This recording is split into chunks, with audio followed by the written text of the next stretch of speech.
আজকে আমরা আরেক জুলাই মাসে এসে পৌঁছেছি। প্রায় এক বছরের কাছাকাছি জুলাই গণঅভ্যুত্থানের।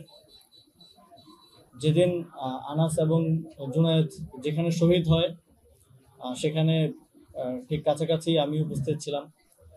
আমরা 10টা কি 11টার দিকে চানকারপুল দিয়ে, আপনারা জানেন যে আমাদের শহীদ মিনারে সেদিন জমায়েত হওয়ার কথা, সেখানে যাওয়ার চেষ্টা করছিলাম। কিন্তু সেখানে চানকারপুল মোড় থেকে দাঁড়িয়ে এর চারপাশের যে 5-6টা রাস্তা, সবগুলো রাস্তার দিকে মুখ করে গুলি ছুটছিল। সেখানে পুলিশ ছিল, এপিবিএন ছিল, আরো অন্যান্য বাহিনীর সদস্যরা ছিল। সেখানেই আমাদের ঠিক পাশের গলিতেই আনাস গুলিবিদ্ধ হয়ে শহীদ হন এবং জুনায়েদও শহীদ হন। এবং আমি ছিলাম বুরহানুদ্দিন কলেজের ঠিক সামনের জায়গাটায়। সেখানে আমরা অনেকগুলো রাস্তা সংস্কারের ব্লক ছিল, ব্লকগুলোর কাভারে থেকে থেকে যখন গুলি করতো তখন কাভারে থাকতাম, গুলি শেষ হলে আবার আগানোর চেষ্টা করতাম। সেখানে ঠিক আমার সাথেও 3-4জন শহীদ হন একের পর এক, এবং তাদেরকে কোলে করে পিছনে নিতে নিতে কয়েকজন শহীদ হয়ে যান। অনেককে আমরা অনেক কষ্ট করে ঢাকা মেডিকেলে পৌঁছাতে সক্ষম হই, যারা আহত হয়েছিলেন। তখনও বুঝতে পারছিলাম না যে আসলে কি হচ্ছে, কারণ ইন্টারনেট ছিল না, এবং আসলে আমাদের লং মার্চের ডাকে মানুষ সাড়া দিয়েছে কিনা, ঢাকার অন্যান্য জায়গায় কি অবস্থা, যেহেতু চানকারপুলে এরকম চলতেছে। এবং এটা তো নিশ্চিত ছিল যে 5ই আগস্ট যদি আমাদের গণঅভ্যুত্থানের সফলতা না আসতো, তাহলে আমরা হয়তো একটা ভিন্ন বাংলাদেশে থাকতাম। হয়তো আমাদের অনেককে সেই ঘটনার পরে আরো শহীদ হতে হতো।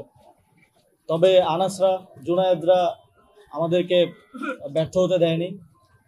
তাদের মতো আরো শত শত মানুষ সেদিন সফলতার জন্য, চূড়ান্ত সফলতার জন্য জীবন দিয়েছে, বন্দুকের গুলির সামনে দিয়ে এগিয়ে গিয়েছে, এবং গণভবন দখলের মাধ্যমে এখান থেকে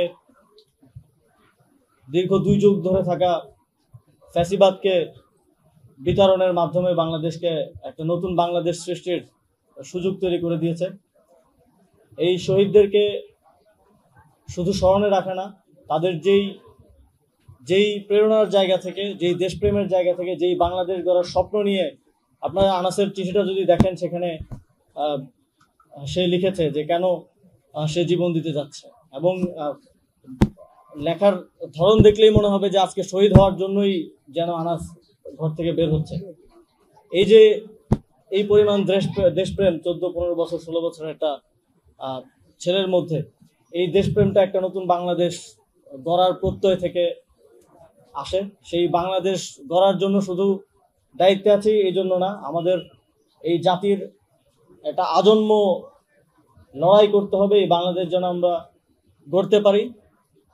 এবং এই প্রক্রিয়া যেন আমরা আমাদের শহীদদের প্রত্যয়ের কথা মাথায় রেখে, শহীদদের তারা ঠিক যেমন বাংলাদেশ চেয়েছিল, এবং আগামীর বাংলাদেশে যেন আর কাউকে এভাবে জীবন দিতে না হয়, আর কেউ যেন ঠিক তাদের ট্যাক্সের টাকায় যেই বাহিনী আমাদের নিরাপত্তায় রয়েছে তাদের হাতে শহীদ হতে না হয়, সেজন্য বিচার নিশ্চিত করা থেকে শুরু করে কাঠামোগত সংস্কারের মাধ্যমে সেরকম একটি বাংলাদেশ গড়ার লড়াই আমাদেরকে চালিয়ে যেতে হবে।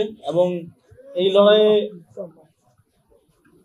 আনাস, জুনায়েদ, আবু সাইদ, মুগ্ধ, ওয়াসিম, তাদেরকে স্মরণ করে যেন আমরা সবাই দেশবাসী একসাথে সফল হতে পারি, সেই প্রত্যাশা রেখে আমার বক্তব্য শেষ করছি। আসসালামু আলাইকুম।